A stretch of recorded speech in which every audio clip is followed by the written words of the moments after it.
World's End serial killer Angus Sinclair could be linked to the unsolved murders of 3 young women. A new publication has linked him to the unsolved murders of Anna Kenny, Hilda Macaulay and Agnes Cooney, who all fell victim in a 3-month period in 1977 after meeting their killer on nights out in Glasgow with friends. At the time, the police could not find the persons responsible and inquiries were eventually wound down. However, Midnight Stalkers by Daily Record publishers Reach, which investigates unsolved murders across the UK, says that Sinclair is now the likeliest suspect for the 3 killings. It reports how detectives' efforts were hampered at the time by a lack of information from the public and eyewitnesses. Sinclair, who died in 2019 in prison, was convicted in 2014 of the murders of 2 Edinburgh teenagers, Helen Scott and Christine Eadie, in what became known as the World's End murders, and received his 3rd life sentence.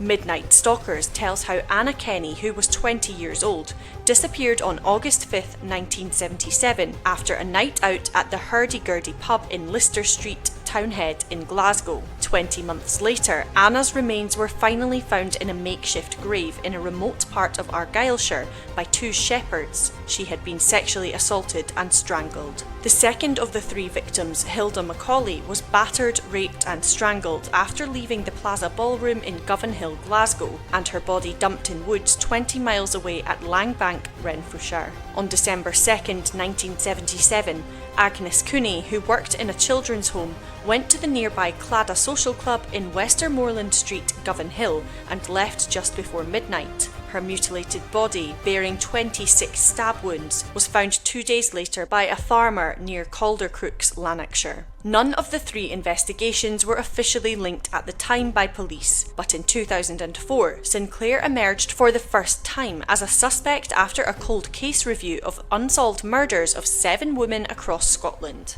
Midnight Stalkers reveals how police discovered evidence Sinclair may have gone on a killing spree between August and December 1977, murdering at least 5, including Anna, Hilda and Agnes. Retired detective Alan Jones said, "When we started to build the case against Sinclair, we looked at every murder of a woman in the UK from the early 1960s to around 2000, and there were around 900. Of those, only this handful bore Sinclair's hallmark. It was clear that all the cases were the work of the same man."